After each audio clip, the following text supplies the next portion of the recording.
Mais um escândalo acaba de vir à tona, e só piora a situação do Planalto. O governo está no centro de novas suspeitas envolvendo contratos milionários sem licitação, direcionados a empresas investigadas pela Polícia Federal e pela CGU. E não para por aí. Aliados políticos de Lula estão recebendo rendas extras que ultrapassam os R$80 mil mensais em conselhos de estatais, valores que superam até o teto do funcionalismo público. No vídeo a seguir, você vai entender por que este é um caminho sem volta para Lula e seus aliados. Uma rota perigosa que pode, sim, levar muitos diretamente para a cadeia. Do jornal Metrópolis, o Ministério da Gestão e da Inovação firmou um contrato de 328 milhões de reais com a Esplanada Serviços, uma empresa de terceirização investigada pela Polícia Federal e pela CGU por suspeita de fraudes em licitações do governo federal. O governo abriu a licitação para contratar 1.216 funcionários terceirizados para 12 ministérios. O certame, o contrato, não usa certame, o certame. Quem sabe que é certame? Ninguém sabe que é certame, né? A licitação contratada é considerada uma das maiores do setor nos últimos anos. O prazo do contrato é inicialmente de 3 anos, podendo ser prorrogado por até 10 anos. E de acordo com o jornal Estado de São Paulo, o governo Lula garante uma renda extra. Não bastasse contratar essa empresa investigada pela PF, o governo Lula está garantindo uma renda extra para 323 aliados seus, que ele nomeou para conselhos de estatais ou de empresas privadas, das quais a União é acionista. Esses cargos rendem remunerações apenas pela participação em reuniões dos colegiados realizados periodicamente. Com os adicionais, os valores dos contra-cheques podem chegar a mais de 80 mil pratas, meus queridos, 80 mil reais. O benefício chega a ministros, secretários, executivos, chefes de gabinete, assessores do Palácio do Planalto, servidores comissionados, dirigentes do PT, ex-parlamentares do partido e até apadrinhados do Congresso.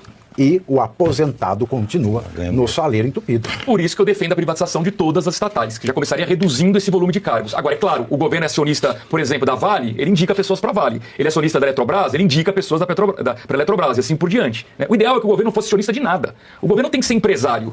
O governo tem que tratar de segurança, educação, saúde, programa social com porta de saída, né? Agora, o governo é empresário, só atrapalha e fica nomeando pessoas para ganhar dinheiro. Por quê? Porque eles convidam políticos para assumirem cargos em ministérios, secretarias, e acham que o salário é insuficiente. E como é que eles burlam o teto? Tem um teto. Cerca de 35 mil reais é o teto que as pessoas poderiam ganhar no funcionalismo público. 40 conto. 40 já tá? 40 mil. O que eles fazem? Nomeia como conselheiro de administração uma reunião por mês, ganha mais 80 mil reais. Às vezes uma a cada 2 meses. Exato. A Aniele Franco, que tem um currículo que se resume a irmã da Marielle. O que você acha que a Aniele não falou? Xandão, eu autorizo, quando ele pôs o Chiquinho Brazão para fora, né, da cadeia. Mandou o Chiquinho Brazão para domiciliar, a Aniele ficou bem pianinho, porque além do salário de ministra, quarentinha, ela ganha mais quase quarentinha para ser conselheira de uma metalúrgica. Uma pessoa que tem no currículo irmã da Marielle é conselheira de uma metalúrgica. A metalúrgica estatal Tupi. Aí você vai me falar o quê? Que ela entende de levar ferro até em Tupi? Não entende. Então não podia ser conselheira, né, Bianca? Pode ser cumulativo, hein? E, gente, ó, aqui, ó, é chocante porque são 300... Ferro cumulativo? Não, nós levamos por ela. Quando ela recebe. 323 aliados. Para pensar, 323 aliados. É aquela coisa de agradar e fazer amigos e fazer com que mais dos companheiros ganhem poder e continuem ali com seus benefícios, continuem apoiando esse desgoverno, continuem apoiando esse regime. E veja que com 80 mil ao mês. O trabalhador, a gente acabou de falar do valor do aposentado, e aqui esses caras eles estão com 80 mil ao mês. Então cadê aquela coisa, né, de distribuir para os pobres e fazer a verdadeira, né, o comunismo que seria para, né, que repartir os bens, tirar dos ricos? Porque estes são os ricos, gente. Estes são os ricos que estão cada vez mais ricos e o pobre, como diz aquela música, né? O pobre cada vez fica mais pobre, e esse é o nosso Brasil. Quem não enxerga é porque está sendo conivente, está sendo cúmplice de alguma forma, porque até é para aquele que votou nesse governo, você que ingenuamente, acreditando na Globo, acreditando nos jornais que você assistia, você foi levado, você precisa agora despertar e falar, não, eu me arrependo, né, foi um erro e não vou mais fazer isso, porque não tem como, senão o Brasil já está ladeira abaixo. Mais que isso é fundo do poço, se é que já não estamos no fundo do poço. Aí tem uma situação pior, né? Foi questionado, né, porque as pessoas que estão ocupando cargos não entendem. Tem uma que ela é assessora de imprensa e hoje ela está no conselho de uma empresa naval militar. Aí perguntaram assim para ela, qual que é o entendimento dela? Aí o presidente fala assim, não, a diversificação dos conhecimentos ajuda nas decisões do conselho. Pô, gente, pelo amor de Deus. E outra, esse valor você pode ser conselheiro de 2 empresas e acumular os 80 mil e tirar 160 mil. Nossa, então se tivesse 2 estatais, a Tupi e a Joá, eu ia pedir para ser conselheiro das 2. A Levar Ferro tem Tupi, Levar Ferro tem Joá. Eu não vou citar não, mas tinha um ministro do STF que tinha a esposa que tava em 2. É? Na Tupi e na Joá? Não sei. Tinha ou ainda tem? Não tenho certeza se Eu hoje não sei se tem, mas que tinha, que tetou, na verdade. Né? Estava. E aí, professor Sônia, qual estatal você quererá ser conselheiro? Olha, eu vou te falar do fundo do coração. A sensação que dá é que nós chegamos a uma situação, como a Bianca falou, estamos no fundo do poço. Não, estamos nos porões. O problema é que cada vez que a gente desce no porão, aparece um porão maior. Quando você vê isso aqui, é apenas a confirmação de que nós estávamos já discutindo acerca da negociação para fazer um presidente de Câmara e presidente do Senado. O que interessa são exatamente esses cargos. A questão já não é nem para beneficiar tal ou qual indivíduo, não é apenas isso. O perverso disso tudo é que eles dão proventos para algumas pessoas, só que o mais importante é que eles criam a sua teia de dependentes. Aí é que dá a força estratégica para cada um deles. Por exemplo, se de repente você tirar um cara muito pesado e ele tiver uma teia de dependente gigantesca, você traz um problema que abala a estrutura do Estado. Porque o outro que entrar, ele vai ter que criar a sua própria teia ou assumir a teia de dependente do anterior. Se ele não assumir pelo menos parte da teia de dependente do anterior, ele vai trazer um problema interno. E aí começa a guerra e um começa a entregar o outro. Talvez por isso começam a surgir as denúncias. O mais perverso para mim é que essa estrutura, ela se mantém e ela é estimulada. Por quê? Porque é assim que se vive no Estado brasileiro. O Estado brasileiro ele foi construído exatamente... Quando o Raimundo Fauro ele falou dos donos do poder, ele jamais imaginou que se chegaria a esse ponto, Pavinato. Ele jamais imaginou que se chegaria a esse ponto. Porque o que nós vivemos é algo maior, é pior, é uma estrutura em que os donos do poder eles estão como donos da máquina. Eles perceberam que se eles tiverem a máquina e criarem as suas redes dependentes... Posso citar um exemplo, o Eduardo Cunha. Por que o Eduardo Cunha falou lá na Câmara e falou, se vocês me derrubarem, caem 200?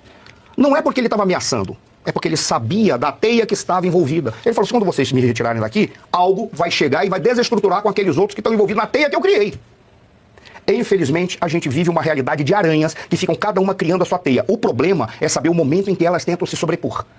Por incrível que pareça, aí é que está a minha angústia. Eles estão pactuando entre si para tolerar que uma aranha avance na teia da outra. Aí você pega e vê uma situação como essa. Porra, são 328 milhões, são 300 e quantos indivíduos que estão envolvidos aqui? 23.216 funcionários terceirizados. E outra, a estrutura está sendo montada para permanecer, porque, ó, prorrogado até 10 anos. É o plano ficar até 10 anos. Detalhe. Nesse esquema. Eles estão falando... O 10 anos é da empresa lá, da contratação, a licitação. O detalhe é que ele está falando desses 300 e poucos que a gente acha que é muito, não.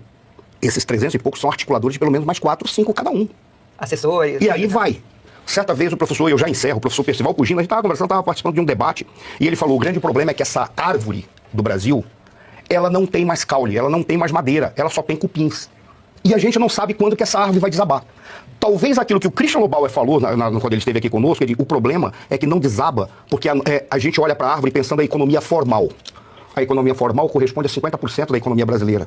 E o que sustenta isso é a economia informal. São aqueles caras que não têm carteira, são aqueles caras que vivem do crime, são aqueles caras que vivem da prostituição, são aqueles caras que vivem de tudo aquilo que é ilegal, mas que faz com que o dinheiro circule. E cria a sensação de que a gente pode se iludir de que tem uma pobre, mas não é miserável, não é rico, mas é classe média, porque continua circulando o consumo com dinheiro que a gente não sabe nem se tem lastro, porque ele é produzido numa economia informal. Talvez seja essa a questão que faz com que o Brasil ainda continue subsistindo. Porque, olha, sinceramente, nós já estamos no 10º andar do porão, do porão no fundo do poço. Meus queridos, não basta... Uma informação, você sabe quem está com a Aniele na Tupi, não? No conselho? O Lupe. O Lupe. É incrível, né? Olha que maravilha. 36 mil por mês, 433 mil reais por ano. O Lupe tem que abrir os olhos, né? Porque depois desse escândalo pode ser que ele esteja levando ferro por trás. Por que um ministro tem que ser conselheiro de alguma coisa? Que eu saiba, o trabalho de um ministro é suficientemente absorvente para ele não ter tempo para fazer nada além de estar preocupado com as suas políticas públicas. Porque o papel de um ministro, o cara bom mesmo é o secretário executivo, mas o papel do ministro é pelo menos ficar sambando, dançando, destilando por lá, para tentar mostrar que as suas políticas públicas são boas. Faz isso aí. A Margarete Menezes, ela vive sambando, rodando. Mas não deveria ganhar dinheiro do povo para fazer esses sambas. E no salário. Ô, professor, mas pensa bem. Lupe, é da Previdência.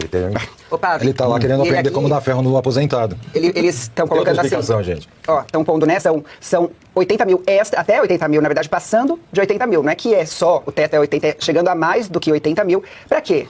Então, assim, ó, primeiro, que é uma renda extra. Renda extra quer dizer aquela coisa que você tem o seu salário, você tem o básico e você tem o extra. É o quê? Aquelas coisas que você vende da Shopee, né? Você vira ali uma revendedora de alguma coisa. né, de maquiagem, qualquer coisa assim. A pessoa comum faz renda extra desse jeito.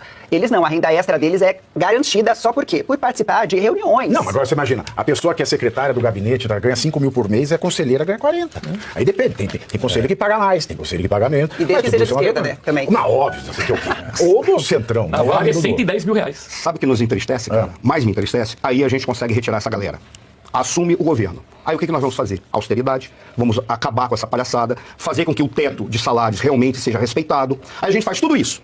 Demora 3 anos para ajeitar o Brasil, e eles vão pro meio da rua quebrar tudo e dizer que isso é manifestação popular.